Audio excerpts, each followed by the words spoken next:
صباح الخير. هحضر النهاردة معاكم محشي كرنب بصدور الدجاج في حلة واحدة. جربوه هيعجبكم.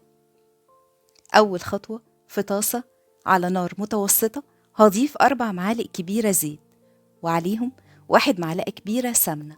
لما يسخنوا نضيف 2 بصلة متقطعين لقطع صغيرة أو مفرومين خشن، ونقلبهم لحد ما ياخدوا لون ذهبي شوية. نضيف عليهم 1 كيلو من الطماطم معصورة ومتصفية، وعليهم 2 معلقة صغيرة ملح، 1 معلقة صغيرة فلفل، 1 معلقة صغيرة كمون، ونص معلقة صغيرة شطة، 1 معلقة صغيرة كزبرة، ونص معلقة صغيرة سكر، 1 معلقة صغيرة السبع بهارات. الشطة اختيارية، و3 معالق كبيرة صلصة طماطم جاهزة. ونغطيها ونسيبها على نار هادية تتسبك حوالي نص ساعة لحد ما توصل للقوام ده. نرفعها من على النار ونضيف عليها ربطتين من البقدونس، و2 من الكزبرة، و2 من الشبت متقطعين صغير، و1 كيلو رز مصري مغسول ومتصفي. ونقلبهم مع بعض ونبدأ نحشي بيهم الكرنب. أنا هحضر كرنباية كبيرة. أنا محضرة الكرنب، سلقته في مية وكمون ورشة سكر، وجهزته قبل ما أجهز الحشوة. الخطوة دي موجودة في فيديو سابق، هسيب ليكم لينك الفيديو في الديسكريبشن. لو هتحضروا محشي الكرنب على طول ومش هتحفظوا ورق الكرنب بعد سلقه في الفريزر، سووه تسوية كاملة. أما لو هتحفظوه في الفريزر فاسلقوا ورق الكرنب نص تسوية، لأن الفريزر بيسويه.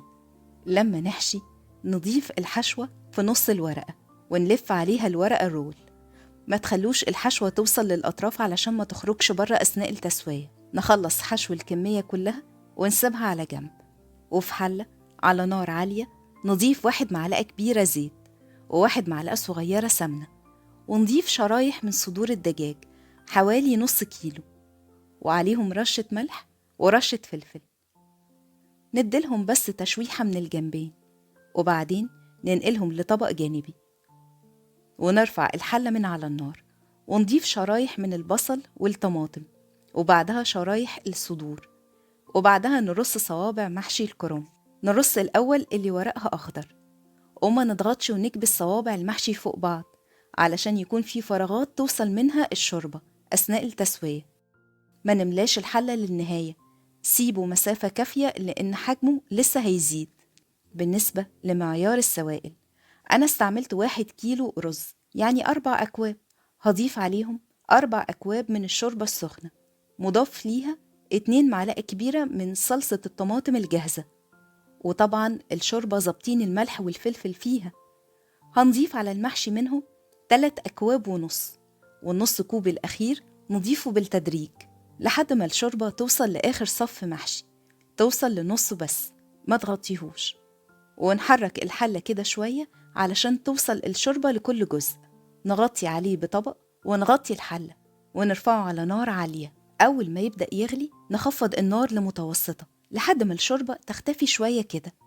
نستبعد الطبق ونكون محضرين معلقتين سمنة بلدي، نسخنهم في طاسة ونوزعهم على وش الحلة، ونغطي الحلة ونهدي النار لمدة ساعة زي نار تسوية الرز العادي. بعد ساعة هيكون المحشي جاهز، شوية محشي كرنب زي الزبدة. نقلبه في صينية تقديم.